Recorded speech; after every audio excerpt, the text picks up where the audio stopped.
Welcome back to another video. We got those AFR 205 cylinder heads in. We're going to check them out in this video. We're also going to check piston and valve clearance on that 408 Windsor. Stay tuned.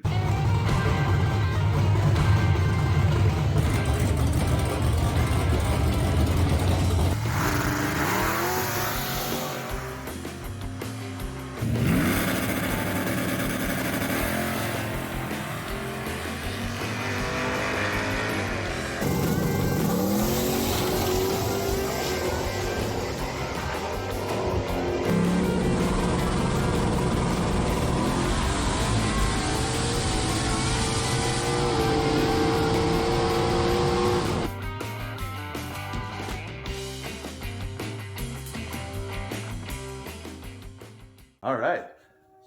I don't know about you guys, but I'm jacked. I'm so pumped for these cylinder heads. I'm excited to get this build on the move, keep it going, keep it flowing. But let's check these things out.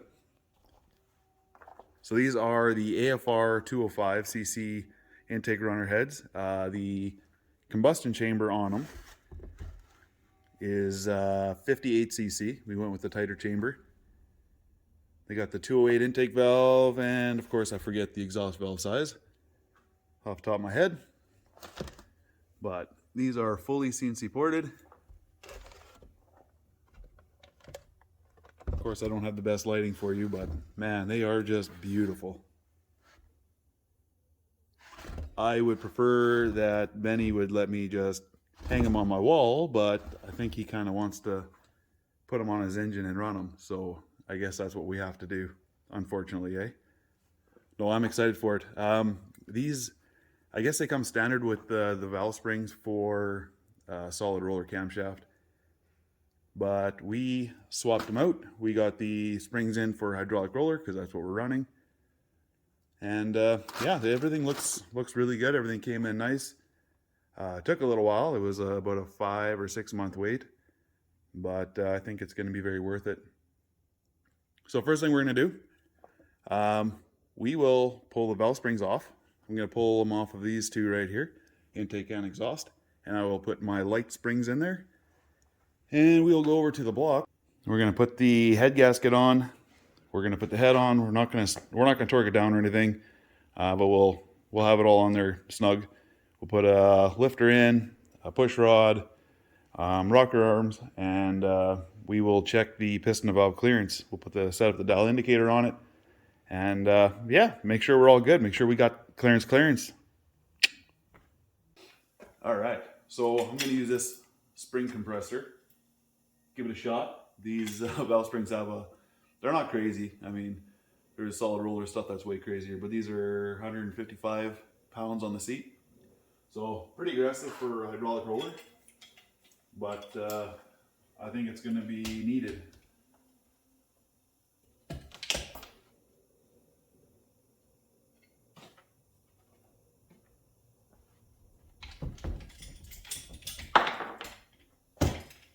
Alright, I pulled the valves out just to kind of take a look at them a little closer and look at the chambers and the runners and everything. It just, oh.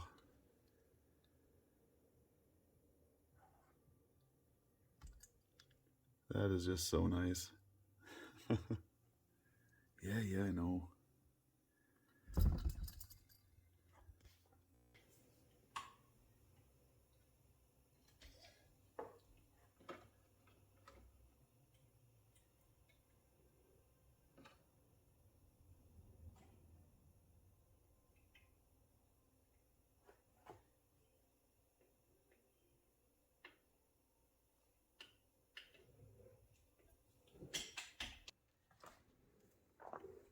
All right, Matt, I know you're curious about these, but here they are.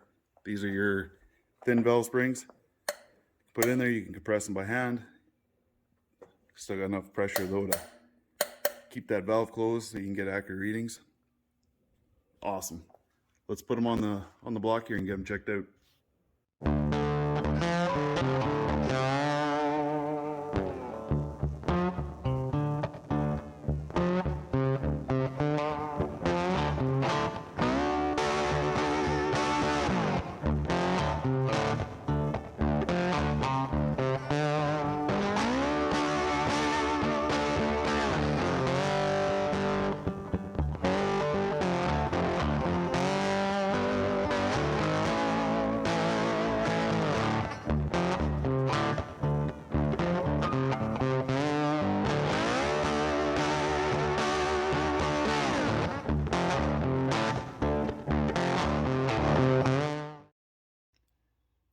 right, so we got everything set up now over the intake valve.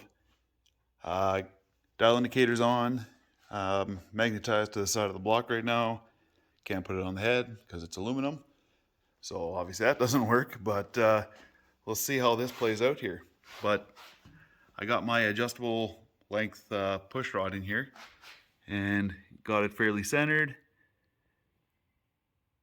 Dial indicator's on. So what I'm going to do is I'll turn it over, and then as the intake valve is just starting to lift, that's going to be when it's at the closest point to the piston. So I'll be checking it there in a few areas. And I guess one thing to note is I am using the hydraulic roller push rods for this. So right now they obviously have no fluid built up in them or anything, so they're kind of, so to speak, collapsed, not pumped up. So when I'm doing this, I'm gonna actually push the rock or the valve down until I got my clearance here where it's gonna be running at, and then from that point I'm just gonna push it past and see what the clearance is from there, if that makes sense. Just because as I lift it, I'll see if I can get the camera angle right so you can see it, but you'll notice that it will collapse that lifter and whatever on its way up, right? So we will get that accounted for in the measurement. So we're going to go just till that intake valve starts to lift. Right there.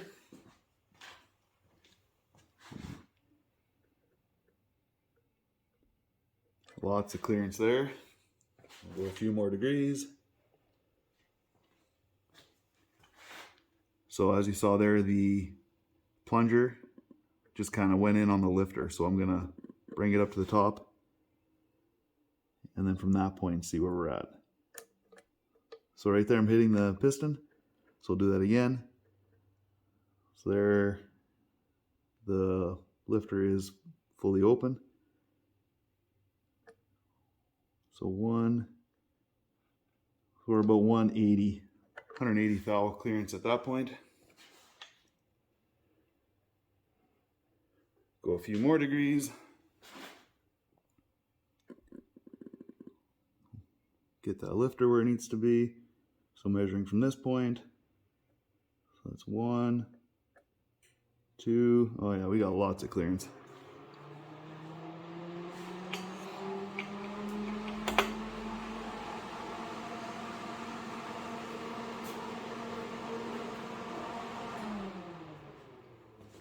So I just went a few more degrees. Try it again. Okay, so that's where the lifter is going to be pumped up. Oh yeah. So we're looking at 180 is the tightest that I'm seeing here.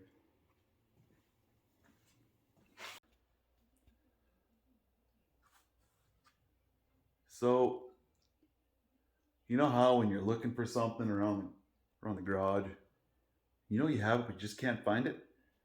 That's happening to me right now. Need a piece of metal that I can bolt to the cylinder head so I can do the exhaust valve. Couldn't find it, so I had to improvise. So this is a little redneck, so just, you know, bear with me here. It'll work. I got a 302 cast block over here that I'm going to use for the magnetic base to stick onto. Wheel them together, get everything set up. So, you know, there's kind of a little wobbly spot here, but it'll work. Trust me. We'll get the right info we need. All right. So, just like on the intake side, the lifter's situation is going to be the exact same thing. And now as I'm turning it over, you will see this wobbling because it's on two separate stands. But when I take my measurement, I'll settle it down and then I'll take the measurement. It'll be okay. So I'm going to turn. The intake side we basically watched the lifter just start coming up, and then we started taking our measurement because that's where it's going to be its closest spot. But on the exhaust side, we're going to do the opposite. We're going to wait till the lifter is almost closed. That's where it's going to end up being the tightest. So we're going to let it open up. Sorry for all the shaking. You too are also mounted onto the engine stand, so you get a little wobbly action too. Okay, so the valve is coming starting to get closed here, so we will start taking a measurement.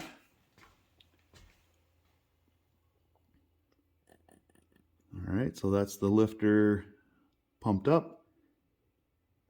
1, 2. Okay, well over 2. Turn it a few more degrees.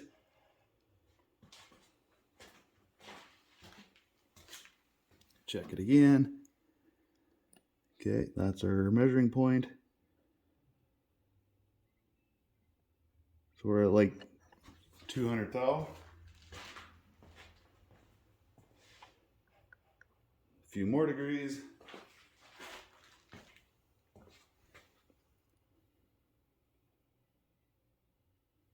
Okay, lifter pumped up there. 1, 2. Yeah, we got lots. We got lots of clearance.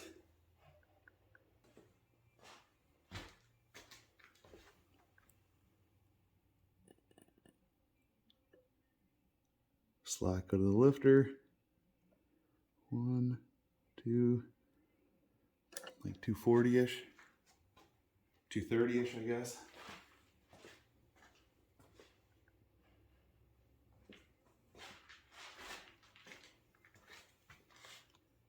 Slack go to the lifter. 1, 210.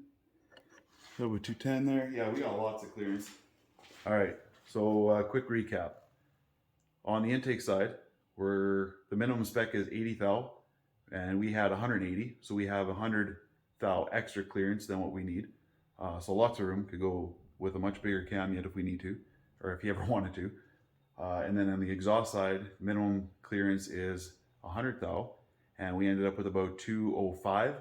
So again, about 100 thou extra clearance there as well. Before I put the heads on the engine, I'm going to actually put the front timing cover on, and I'm going to find true top dead center while the cylinder heads are not on.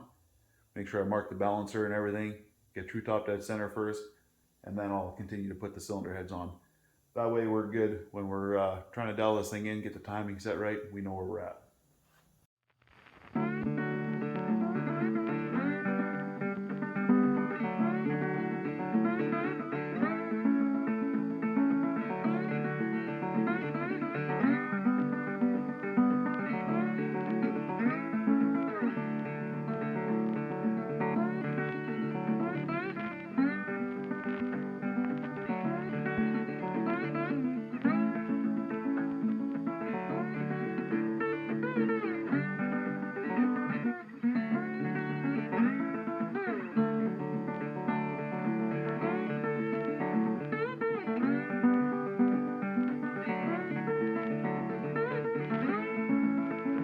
All right, so you saw me put the timing cover and balancer on now.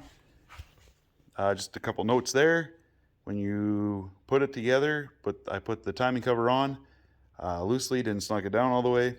Put the balancer on. After balancer was on, it's snugged in, pressed in, then I could tighten up the outside bolts. You want to make sure that you're not damaging that seal when you're putting the balancer in, and doing it that way just kind of centers the timing cover nicely. With putting the balancer on, you don't want to use a hammer and just beat the berries out of it and try to get it on.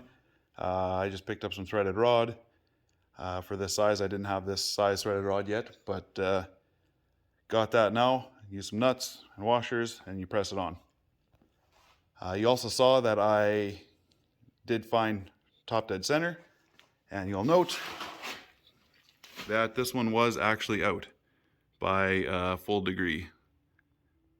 So right where it's pointing to now, that's top dead center.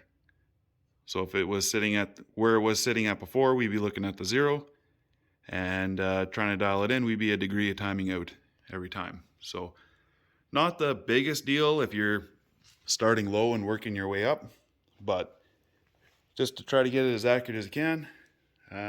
Yeah, we now know where top dead center is, true top dead center. All right, it is now time to get these cylinder heads put on. I'm going to put these AFR head studs in, and these go in hand tight only. So I'm not that familiar yet with all the small block Ford stuff. So I'm not sure if there's actually any small block Ford that has these holes in the deck going straight through into the water jackets. But if they do, like on a small block Chevy, you want to put some sort of thread sealer or sealant on there, on those threads there, just to keep coolant from wanting to burst on through and having a party. But these ones do not have any that are going through, so they will not get any thread sealant. Alright, for those who don't know, here's a little tip for you. This part number right here, if you look that up, you'll get 2 Fel-Pro gaskets for less money than buying these separate. They are the 1023, and the other one is, let me pull it out so you can see it, the 1022. So you get the 1022 and the 1023 with that part number. It's a good deal.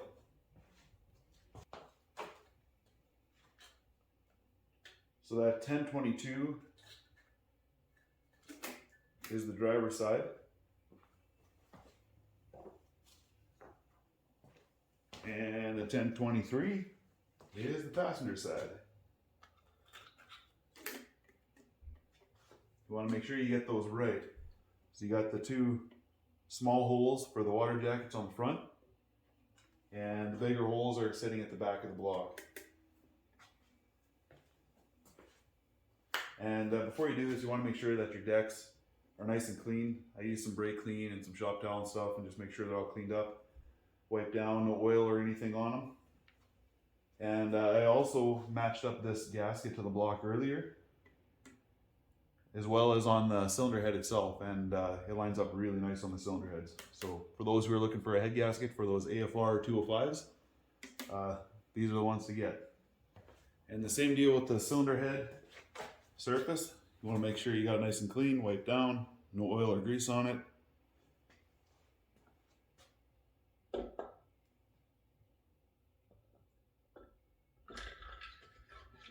And you want to make sure that you have your dowels in on your bottom corners. There we go. I'm just going to put one nut and one washer down just to keep it from going anywhere. Remember from the last video? Washer.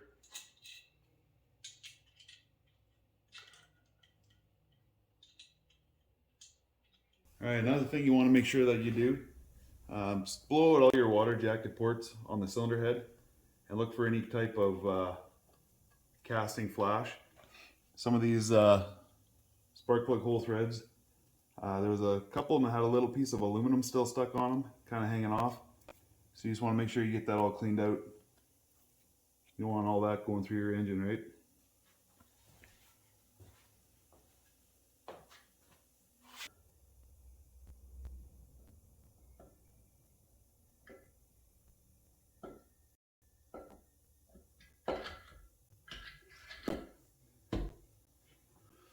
I haven't put the rocker arm studs in yet, or the guide plates. I'll do that here now. With those, you just want to make sure that you get thread sealant in the intake port side, because they actually run through. So if you don't, chances of burning some oil through the threads into the intake port is pretty high. So you just want to make sure you get some thread sealant in the intake side. Alright, so I'm not going to torque these down yet, because I actually have to first measure for pushrod length. Then I have to get the pushrods in. Then I can line them up. Put all the pushrods in, line them up, get the rocker arms lined up on the valve stems, and then I can, after that, I can mark everything and torque them all down. So that'll be a little bit yet, but for now what I'll do is we'll put all the washers and nuts on all the studs, and we'll get these guys torqued down. What you want to do is you want your washer down, and you want to put a little bit of ARP lube on top of the washer, and then some on the threads on the studs. You don't want to put any ARP between the washer and the cylinder head itself. Now we are ready to torque them down. The torque spec on these studs, these are the 1/2-inch studs, are 110 foot-pounds. So we will do 3 equal steps, roughly equal to 110. So what I'm going to do is I'm going to do 40 pounds, then 80, and then 110.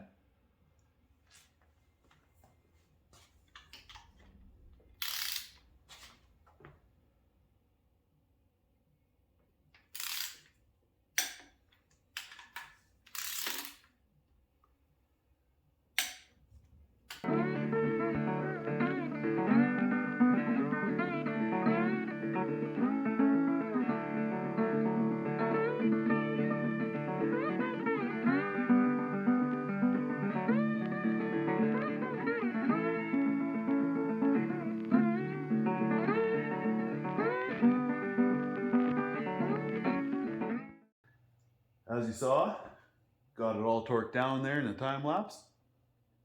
Gotta say, I'm really fast at torquing cylinder heads. Just kidding.